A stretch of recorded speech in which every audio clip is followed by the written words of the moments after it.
welcome back. My name is Dr. Christopher Gennari. This is the Great Big History Podcast. We're up to episode 4 in our History 101, The Problems of Settling Down, Early Settled River Valley Peoples in Mesopotamia.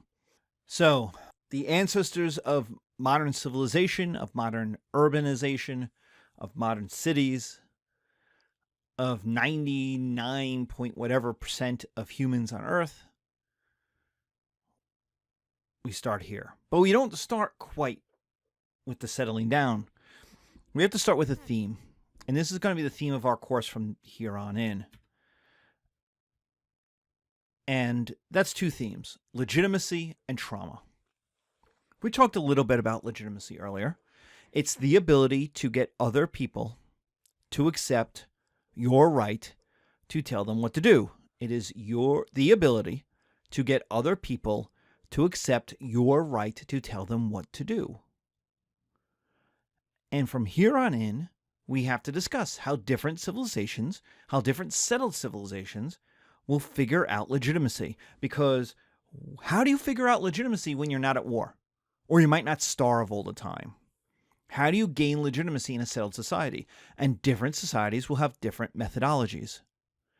Nomads have one methodology. You keep people alive. You are legitimate because you can keep people alive. You lose legitimacy if you mess that up. So we're going to talk about different civilizations and their different manners of creating legitimacy. The other thing we're going to talk about is trauma, which is defined by the APA as an emotional response to a terrible event. And what you're going to see, what I'm going to make the argument of, is that many of our societies are traumatized by events they have to live through, and that their development is in many ways predicated on that trauma, is a response to that trauma, is an adaptation to the world after suffering that trauma. So all settled peoples are traumatized because they got pushed off the grasslands by the horsemen. People on horseback killed their men, kidnapped their women, and enslaved their children.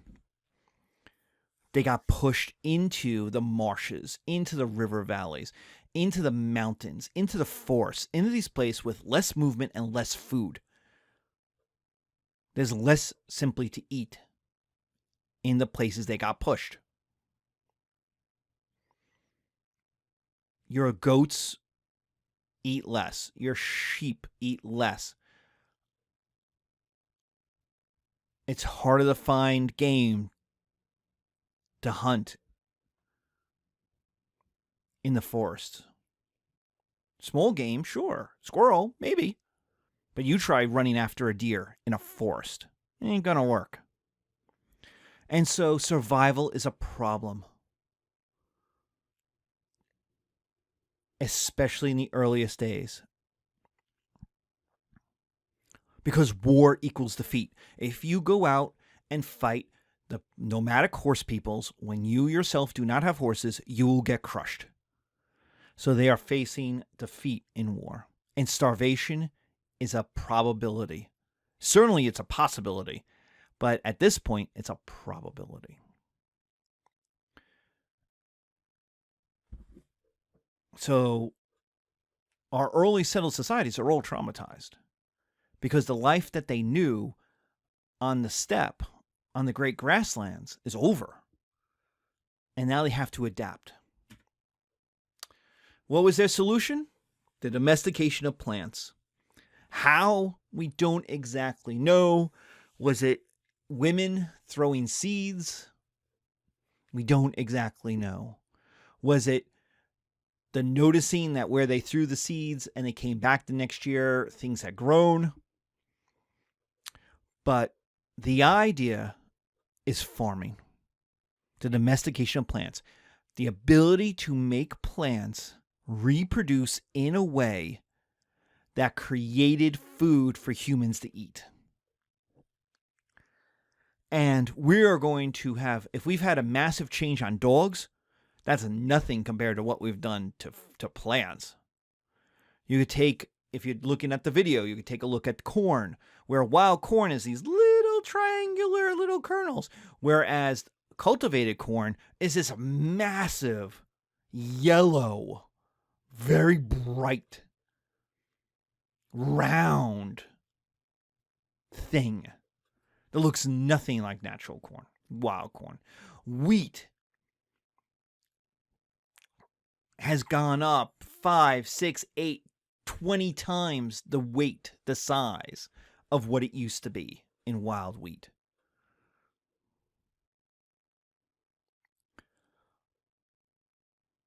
But even that took a long time to do. What the domestication of plants did, once it's figured out, slowly but surely figured out, was to create a massive food increase. And that created security, a food stability. Food stability allowed children to survive more because they have better nutrition. People to live longer because they have better nutrition. I've read in some of the textbooks, whatnot, it's 100-time increase in food. I don't know. But what it meant is from your 10 acres, 10 to 15 acres, which is about what a man could work just by himself. Remember, these do not have domesticated work animals. These people don't have horses. They don't have the technology to make horses work the farm anyway.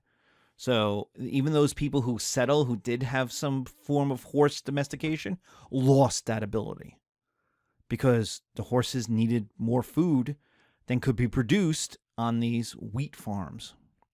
They needed the grass, which was on the steppe. So we see early China, early Mesopotamia, early Egypt have no horses. They're not horse people at all. And they don't have ox plowing away. You don't have animal labor. So a person can get about 10 to 15 acres by himself. And notice I'm going to use the word him here. By himself. And that was enough to feed himself, his dependents, wife and children, and have a little left over extra for savings. That savings could be stored for the next year in case next year was bad, or it could be sold to other people who need the food, thus creating wealth and income. So what the domestication of plants created was a massive food increase, which created security. You could predict, you could go to any farmer in the United States, any professional farmer, and ask him what his yield should be. And his first question, his or her first question will be, of what? What's your yield per acre? Well, he'll or she will go, of what? Wheat, olives, basil, corn? Like, what am I planting? Because if you tell me what I'm planting, I'll tell you. They can predict the year out of what they should have when. That's food stability equal child survival. More people survive, and so population starts to go up. You get individual and generational wealth. The 15 acres produces a surplus that I can sell. That creates wealth for me individually. But it also allows for me to have generational wealth. I can leave that 15 acres to my children for them to gain wealth. This is something not possible in nomads who go from place to place to place. It also allows me a degree of independence. I don't need to rely on other people for my food. I can do it myself if I am a strong, able-bodied man. We'll get to that. But for men, you get a degree of independence from the larger society. There are no libertarians in nomadic horse societies. They're communist.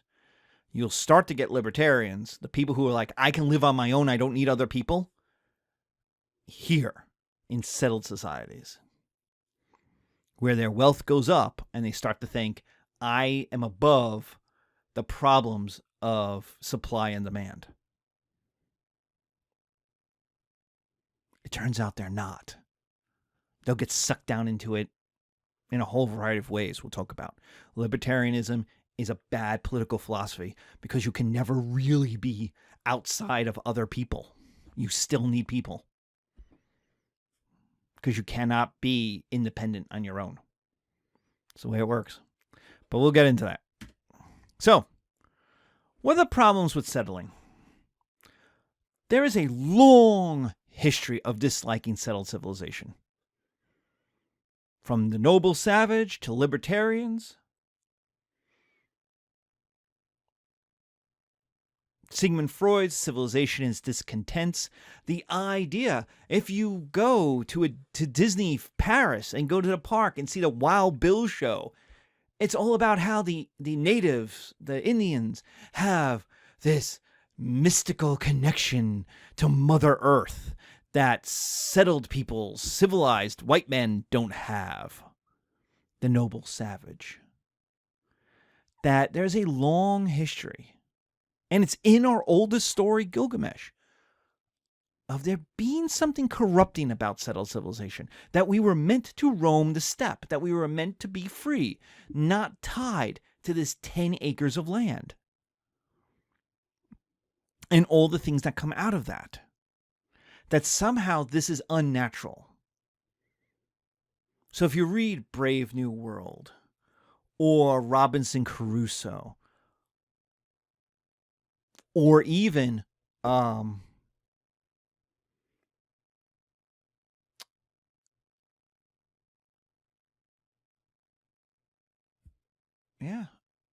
whole lot of different things. There's a dislike for settled society. What about women? Women lose out.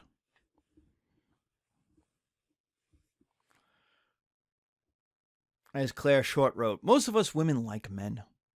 You know, it's just that we find them a constant disappointment. And you would too if your entire life and success was tied to the success of the man you happen to marry. Women lose out. The best thing that ever happened to human civilization, human society, the domestication of plants, agriculture. It's clearly the best thing that ever happened. Everything that we are today has come out of this. We are not poverty-stricken. We are not dying at 30. We have education and medicine and science. Everything that has come out of that is good compared to being a nomadic horse people in this Hobbesian state of violence. But women lose out. Why? Because digging out the muck is hard. Your value of producing food is no longer gathering. It's farming. And strength, the strength of your back, gives you value. And women, because of how testosterone works in the body during puberty, lose out. They have physically less strength. The muscle fibers are physically less strong than a male's muscle fibers once you throw in testosterone. Before 13, boys and girls are essentially biologically mostly the same. There's some differences, but once you hit puberty and once that testosterone kicks in for boys, their muscles completely change. So women became less economically valuable. Yes, they will always work. Milk the goats. Shear the sheep. Feed the pigs. But those are also jobs older children can do. We'll get to that later. And they weren't the mainstay of the family, which was the wheat, the rice, the barley, the rye. That was going to make or break the family.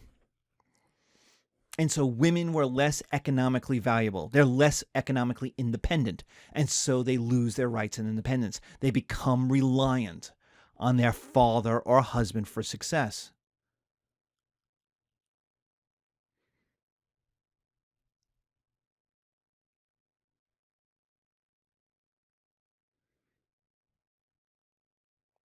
And so that dependence is a problem for women. You could just take, if you're watching the video, you take a look at the pictures I have. It's women constantly disappointed with men. They are a dime a dozen in terms of stock photography. In stock photography, women are constantly disappointed in men. Sexually, they're disappointed. Relationship-wise, they're disappointed. With presence, they're disappointed. Men in modern stock photography, in modern advertising, are constantly disappointing women. Or so the society says.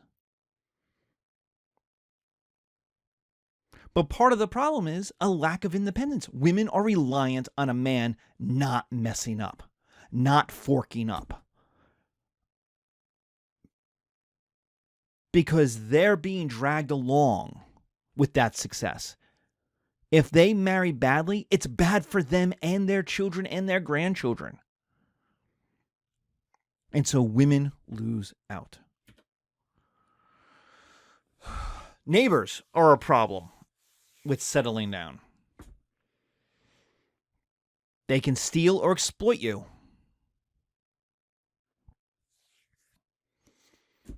This is the poor versus the poor. The general people who do crime onto each other, or poor people doing crime onto other poor people. And that's the quote-unquote normal crime when you think of. But that's not the only way neighbors steal or exploit each other. That, again, doesn't happen in nomadic horse people society where everyone has to contribute. You get the poor versus the rich. The rich are maybe 2% of the population. They're 2 out of every 100. And the really rich are going to be even less than that. But the poor outnumber them. And so the idea is the poor steal from the rich because the rich have stuff the poor want. This is the typical, like, what rich people in America, these are how our laws are created, right? Our laws are basically created to protect rich people from poor people.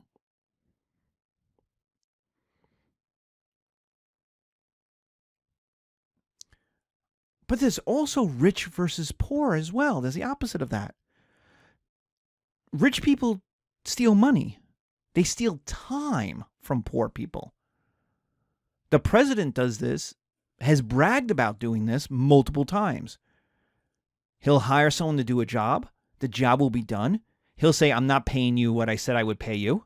I'm not paying you the $1 million I said I would. The guy says, I spent all the money. I did the work. The work's good work. And the President Trump says, I'm not going to pay it. I'll give you $100,000. Or you can sue me, which I know you're not going to do because it will cost you more than the money I'm going to give you for a negotiation. Donald Trump did this over and over and over again. He hired small contractors that he knew he could boss around. It was a business model of it. So you could get expensive things for cheap. You make poor people pay you for it. You've all done this. You have all had this done to you if you work at any regular shady restaurant or wherever where you have to show up 15 minutes early, but somehow you're never paid for that 15 minutes early that you're always showing up for. Or you have to stay 15 minutes late, but somehow you're not paid for that 15 minutes. Or you have group chat, or you have to be online for communication. You're not paid for that. You're not on the clock for that. And that's the rich, the people who own the company, getting time out of you, getting labor out of you for nothing. And that's a lot of how the rich exploit the poor. Through money. Through exploitation of money. Then there's the super rich versus the rich. You want to see people in this class who are really jealous of each other. It's not the poor versus the rich, which is the way the laws will think about it, which is the way a lot of like the media today thinks about it. Everybody's worried about poor people in Camden stealing from people in Haddonfield. That's not what happens. The poor people in Camden don't really know how the rich people in Haddonfield live. They're two different worlds. But you want to see jealousy? Take the super rich versus the rich. That top 1% versus the top 1/10 of 1%.